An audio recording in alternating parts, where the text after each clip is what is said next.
नमस्कार साथियों, ये जो नोटिस आपको स्क्रीन पे दिख रहा है, ये नोटिस आपने किसी न किसी ग्रुप पे पिछले 1 घंटे में आपने देखा ही होगा।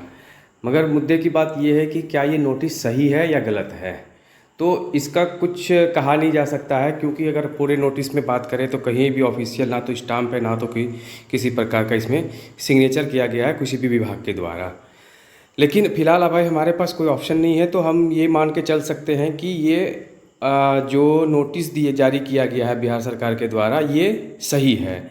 तो क्या है इस नोटिस में, आइए देखते हैं कि बिहार लोक सेवा आयोग द्वारा प्रकाशित विज्ञापन संख्या 26/2/2023 के आलोक में आयोजित अध्यापक नियुक्ति परीक्षा 2023 के सफल और आयोग द्वारा विभिन्न कोटि के अध्यापक पदों की नियुक्ति हेतु अनुशंसित अभ्यर्थी संबंधित जिला शिक्षा पदाधिकारियों एवं अन्य संबंधित पदाधिकारियों कर्मियों को सूचित किया जाता है। तो ये है पदाधिकारी के लिए ये सूचना है। क्या उनको नोटिस जारी किया गया है कि निर्धारित तिथियों को वर्गवार और विषयवार अनुशंसित अभ्यर्थी अपने अपने आवंटित जिले के जिला शिक्षा पदाधिकारी कार्यालय अथवा उनके द्वारा जो भी उनके द्वारा दिया गया होगा स्थान, जहाँ पे कि आपको जाकर के उपस्थिति अपना दर्ज कराना है, उसके लिए टाइम जो निर्धारित किया गया है वो सुबह का 9:30 बजे का किया गया है।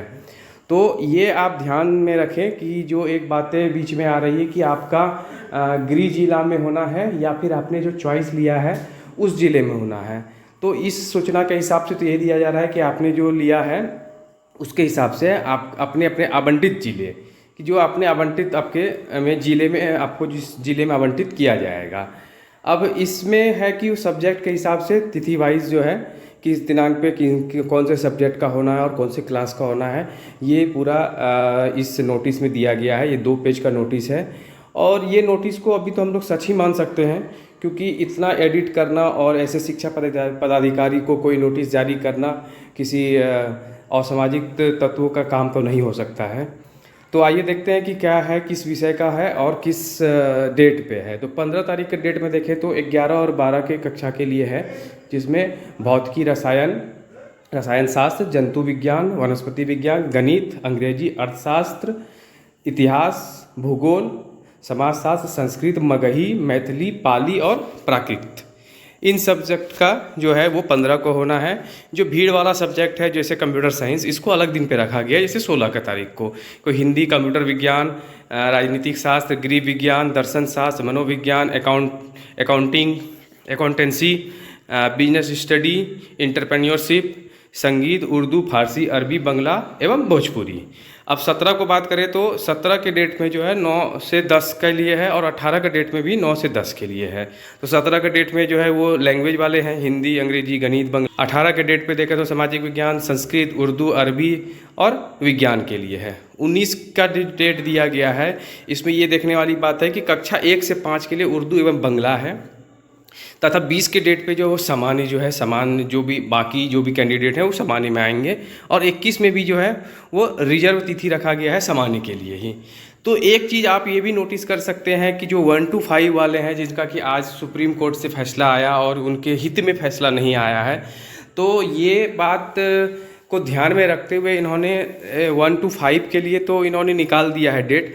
अब 19, 20, 21 को क्या सच में क्या होने वाला है, ये तो डेट आने के बाद ही पता चलेगा।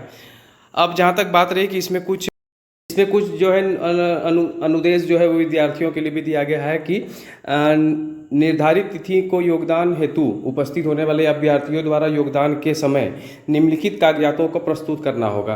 तो इसमें जो है 3-4 जो मोटा मोटी आप समझ रहे हैं कि सबसे पहला तो बीपीएससी का जो आपने एग्जाम दिया है उसका एडमिट कार्ड का मूल कॉपी और उसके एक सेल्फ अटेस्टेड जो है फोटोस्टेट कॉपी चाहिए। तो मूल कॉपी क्या है, जो आप प्रिंट आउट करके लेके गए थे वही मूल कॉपी है। जिस लोगों ने अपना साइन किया हुआ रखा होगा जिसमें कि एक होलोग्राम डाला गया था, अगर वो हो तो अच्छी बात है, और नहीं भी हो तो मुझे नहीं लगता कि इससे कुछ बाधा उत्पन्न होगी। और दूसरा है जो है कि इसमें सभी शैक्षणिक प्रमाण पत्रों की मूल कॉपी, ये तो सबसे ज़्यादा इम्पोर्टेंट है कि आपने जो भी मैट्रिक, इंटर, ग्रेजुएशन जो भी है आपके पास उसका ओरिजिनल कॉपी चाहिए, और साथ साथ में एक जो है वो फोटोस्टेट कॉपी, उसमें भी सेल्फ अटेस्टेड चाहिए। और तीसरा पॉइंट जिसमें बता रहा है कि एस्टेट हो आप या बीटेट है या सीटेट है या टेट है, इसका जो आप उत्तीर्ण हुए हैं, जो पास हुए हैं, उसका भी मूल कॉपी लेके जाना है और साथ में एक फ़ोटो कॉपी लेकर के जाना है। चौथा पॉइंट जो बता रहा है इसमें है कि पासपोर्ट साइज़ का 3 फोटोग्राफ चाहिए और ये वही फ़ोटोग्राफ चाहिए या उसी से मिलता जुलता चाहिए जो आपने ऑनलाइन फॉर्म को जमा करते समय आपने डाला था। अगर आप आरक्षित हैं, वर्ग में आते हैं, आपके पास आरक्षण है, तो आरक्षण से संबंधित आप उसको मूल प्रमाण पत्र लेके जाना है और साथ में आपको उसके साथ फ़ोटोकॉपी भी लेकर के जाना है जो कि सेल्फ अटेस्टेड होगा।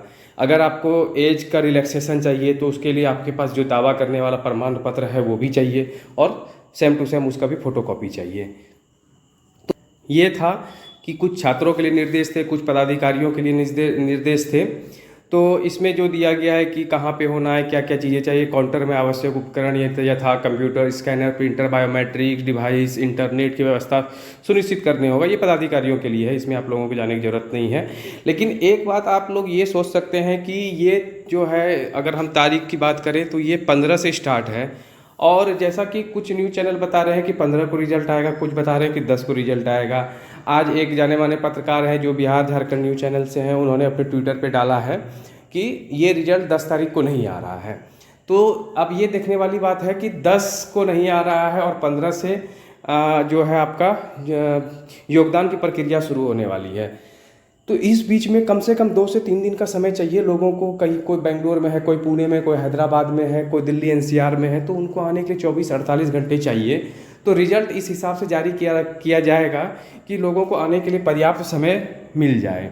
तो आप ये मान के चल सकते हैं अगर 10 को रिजल्ट नहीं आ रहा है तो 12 यानी कि 10 के बाद आप कभी भी रख सकिए कि किसी भी वक्त आपको रिजल्ट मिल सकता है। आप ट्विटर हैंडल पे अतुल प्रसाद को फॉलो करके रखिए या हमारे चैनल को सब्सक्राइब कीजिए। सबसे पहले हमें जानकारी मिलती है और हम सबसे पहले आप तक पहुंचाएंगे।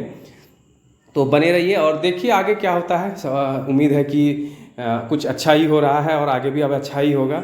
जो 2019 से इंतज़ार कर रहे हैं या फिर जो 1 to 5 जिन्होंने अभी एग्ज़ाम दिया है उन लोगों के लिए बहुत ही जल्द